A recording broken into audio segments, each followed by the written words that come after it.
दोस्तों, आज की कहानी है सासू माँ। जब आपकी बेटी ससुराल चली जाएगी तब आपको लड़की के दर्द का एहसास होगा। दोस्तों, कहानी शुरू करने से पहले अगर आपने चैनल को सब्सक्राइब नहीं किया हो तो कर लीजिए ताकि आपके पास पहुंच सके हर नया वीडियो। शादी का घर है, सो काम पड़े और तुम दोनों पति पत्नी को अपनी साजो सजा की पड़ी है। बहू का तो समझ में आता है कि उसकी ननद की शादी है तो उसे ज्यादा दिलचस्पी नहीं होगी, पर तुम विवेक, तुम्हारी तो बहन की शादी है, तुम्हें तो सबसे आगे होना चाहिए था। तुम भी अपनी पत्नी के रंग में रंग गए। मुझे तुमसे ऐसी उम्मीद नहीं थी बेटा, सुलोचना जी अपने बेटे बहू से कह रही थी। सुलोचना जी की बहू नेहा बोली, मम्मी जी ऐसी कोई बात नहीं है, मैं अभी अभी बबली जी की कमरे से ही आ रही हूँ। सब कुछ बिल्कुल समय से और ठीक से हो जाएगा, फिर आप इतनी परेशान क्यों हैं? सुलोचना जी गुस्से में बोली, बहू मैं तुमसे नहीं अपने बेटे से शिकायत कर रही हूँ, क्या उससे भी मैं कुछ नहीं कर सकती? नेहा चुप हो गई। विवेक बोला, नहीं माँ ऐसी कोई बात नहीं है, बाकी घर के सभी लोग अपने में लगे हैं। बबली बहन को तैयार करने के लिए पार्लर से कुछ लड़कियां आई थी, उन्हें कुछ सामान की जरूरत थी तो नेहा पत्नी भी उन्हीं की मदद कर रही थी। अभी अभी तो बेचारी बबली को तैयार करके आई है और फिर अपने ही कहा जल्दी जल्दी सबको तैयार होने। ये बेचारी तो बस मुझसे थोड़ी मदद मांग रही थी कि मेरे पल्लू में सेफ्टी पिन लगा दीजिए। इतने में ही आप आ गई और न जाने आपने क्या सोच लिया। सुलोचना जी एक पल को चुप हो गई, फिर बोली, ठीक है, अगर इसे मदद चाहिए होती तो किसी और से ले लेती, तुमसे ही क्यों ली? घर में क्या सब लोगों के हाथों में मेहंदी लगाए बैठे थे जो इसके पल्लू में सेफ्टी पर नहीं लगा सकते? ये कहो कि तुम्हें अपने पल्लू से बांधने का हर वक्त नया बहाना ढूंढती रहती हो। बहू कुछ तो शर्म करो, तुम्हारी शादी को 2 साल हो गए हैं। नेहा बोली, सही कहा आपने मम्मी जी, मेरी शादी को अभी वो 2 साल ही हुए हैं। मुझे तो याद है, शायद आप भूल जाती हैं। तभी आप ऐसी बातें कर रही हैं क्या? घर के दूसरे मर्द को अपने पल्लू में सेफ्टी पिन लगाने के लिए बुलाती, क्योंकि घर की बाकी औरतें तो खुद तैयार होने में लगी हैं। यहाँ तक कि बबली जी को तैयार करने के लिए भी उनके पास वक्त नहीं था। एक तो मैंने बबली जी को तैयार किया, ऊपर से आप मुझे ही 4 बातें सुना रही है मम्मी जी। ठहर जाइए कुछ दिन, जब ससुराल के जिन से आपकी बेटी की मुलाकात होगी ना, तब एक लड़की का दर्द आपको समझ में आएगा। नेहा विवेक के हाथ से सेफ्टी पिन ली और बोली, जाइए अपनी माँ की मदद कीजिए, मैं अपनी मदद खुद कर सकती हूँ, क्योंकि इस घर को और घर वालों को मैंने तो अपना मान लिया, पर लगता है यहाँ के लोग मुझे अपना नहीं मानते। इतना कहकर वह दूसरे कमरे में चली गई। थोड़ी देर बाद नेहा की बुआ सास कल्पना जी उसके कमरे में आई और बोली, बहू तुमसे एक मदद चाहिए। नेहा ने पुरानी बातों को भूलते हुए कहा, हाँ हाँ बुआ जी कहिए ना, क्या मदद करूं? कल्पना जी बोली, देखो ना बहू, सबने कहा कि सब उल्टा पल्ला साड़ी पहनेगी, जो कि मुझे तो आती नहीं। मैंने सोचा किससे मदद मांगू तो तुम्हारे पास आ गई, क्योंकि घर की बाकी औरतें तो अपने ही सजावट में लगी हैं। क्या तुम्हारे पास कुछ वक्त है? नेहा हंसकर बोली, अपनों के लिए हमेशा वक्त होता है, भले ही ससुराल में एक लड़की के लिए किसी के पास वक्त हो या ना हो। मुझे खुशी होगी कि मैं आपको तैयार कर सकूं, पर मेरी एक शर्त है। कल्पना जी आरसे से बोली, कैसी शर्त बहू? निया हंसकर बोली, अगर मैं आपको उल्टा पल्ला साड़ी पहना दूं तो क्या आप मुझे सीधा पल्ला साड़ी पहना देगी? मैं अपनी दादी को देखती थी, मुझे वह बहुत अच्छी लगती थी, पर जब भी मैं पहनने की कोशिश करती हूँ उतनी अच्छी तरीके से पहन नहीं पाती। कल्पना भी हंसकर बोली, हाँ हाँ बहू, क्यों नहीं, आओ इतना कहकर दोनों एक दूसरे को तैयार करने लगी। ये देखकर विवेक खुश हुआ कि अब निया का मूड ठीक है और वहां से चला गया।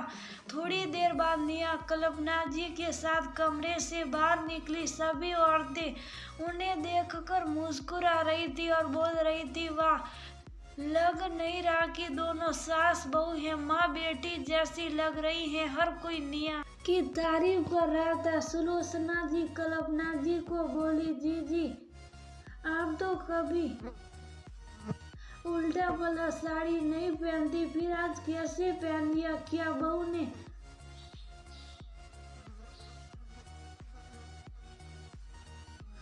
आपसे?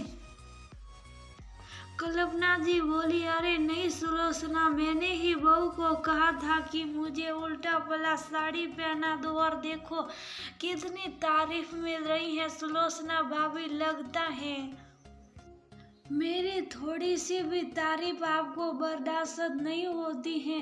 अब मेरी नकल मत उतारना। इतना कहकर वो हंसने लगी। थोड़ी देर में बबली को तैयार करके निया और उसकी सहेलियां बाहर लेकर आई। जयमाला हुई, फिर विधि विधान के अनुसार विवाह का समारोह समाप्त हुआ और अगले ही दिन लड़की विदा हुई। सब एक साथ बैठकर चाय पी रहे थे। वहीं हर कोई निया के व्यवहार और उसकी शालीनता की तारीफ कर रहा था।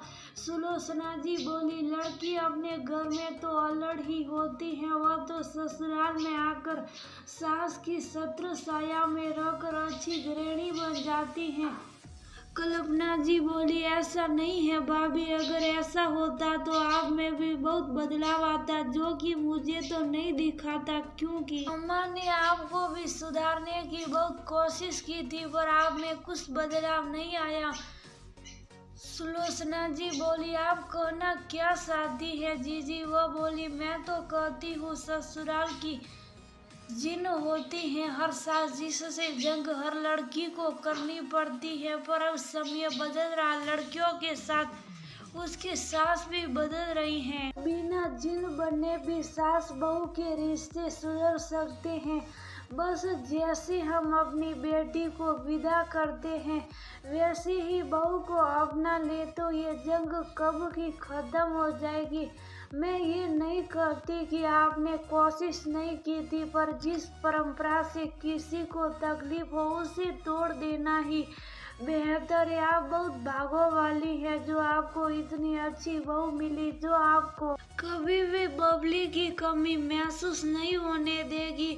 सब कल्पना जी की बातों में हाँ मिला रहे थे। एक पल को सुलोचना जी खुश होती, फिर दूसरे ही पल मुंह बना लेती। 2-3 दिन बाद सभी मेहमान भी चले गए। फिर वही रोज छोटी छोटी बातों पर सुलोचना जी निया को कुछ कह देती थी। एक रोज इन सब बातों से तंग आकर निया बोली, मम्मी जी, क्या बिना जंग के बहू ससुराल में बस नहीं सकती? जरूरी है हम भी उन्हीं सास बहू में अपना नाम दर्ज करवाए जिन्हें लड़ झगड़ कर अपने रिश्तों को सुधारना पड़ता है। दोनों के झगड़ों को समझाने में विवेक कभी इधर सुनता तो कभी उधर सुनता। एक रोज नाराज विवेक बिना खाए पिए दफ्तर चला गया। निया भी उदास बैठी थी। तभी निया की माँ कमला जी का फोन आया। बिया ने पूरी बात बताई तो वह ने समझाया, बेटा, अगर तुम चाहती हो कि तुम्हारा पति निश्चित होकर अपना काम करे तो पहले अपनी सास के साथ अपना रिश्ता सुधारो। मानती हूँ सास ससुराल की जिन होती है, परंतु अगर उस जिन को अपनी तरफ कर लिया जाए तो वह परेशान नहीं बल्कि ख्वाहिशें पूरा करती है। अब उसे अपनी ओर कैसे करना है ये तो तुम्हारी समझदारी पर निर्भर करता है। निया बोली, माँ अब मुझे समझाना क्या चाहती है। कमला जी बोली, बेटा सोचो, अभी तुम्हारी सास दुखी है, बेटी को जो विदा की है, यही सही समय है। बहू नहीं, उनकी बेटी बन जाओ और उनके हृदय में अपनी एक अलग जगह बनाओ। मुझे भरोसा है तुम कर लोगी। निया सब समझ गई। अगले दिन से निया अब जब भी कुछ करती तो हमेशा सुलोचना जी के पास पूछने जाती, मम्मी जी नाश्ते में क्या बनेगा, खाने में क्या बनेगा और मैं कौन सी साड़ी पहनूं। इन सब बातों से शुरू में तो सुलोचना जी खुश हुई। एक रोज बोली, बहू हर बात के लिए तुम मुझसे क्यों पूछने आती हो? क्या ये घर तुम्हारा नहीं जो जी में आए करो? नेहा बोली, नहीं नहीं मम्मी जी, मैं आपको नाराज नहीं करना चाहती, आपकी खुशी में ही हम सबकी खुशी है।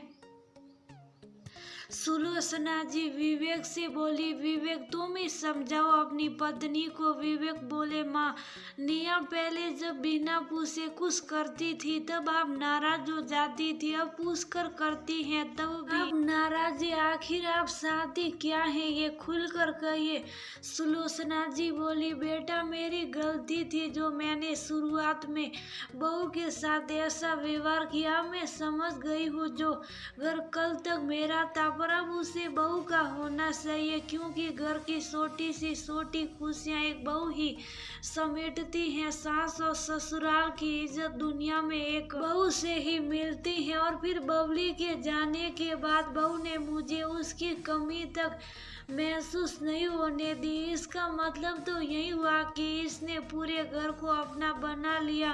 फिर मैं इसे अपनी बेटी क्यों नहीं मान सकती। सुलोचना जी की बात सुनकर निया की आंखों में आंसू आ गया। सुलोचना जी आगे बढ़कर बोली, बहू तुम जैसे रहना चाहती हो रहो, अगर तुम्हें इसे अपना घर समझकर रहोगी तो मुझे पता है यह घर स्वर्ग बन जाएगा। और मैं भी अब वो खड़ूस सास वाली जीन नहीं बल्कि तुम्हारी माँ बनकर रहना चाहती हूँ। उनके इतना कहते ही नेहा हंसकर उनके गले से लग गई। विवेक बोला, अब ये मेरा घर किसी स्वर्ग से कम नहीं होगा, क्योंकि जिस घर में सास और बहू एक हो जाए, मजाले कि किसी के चेहरे पर उदासी हो।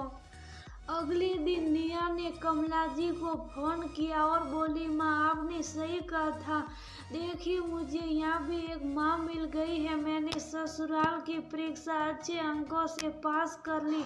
अब मेरी सास ससुराल की जिन नहीं बल्कि वो फरिश्ता बनेगी, जिसमें ममता कूट कूट कर भरी होती है, क्योंकि एक सास भी तो माँ होती है।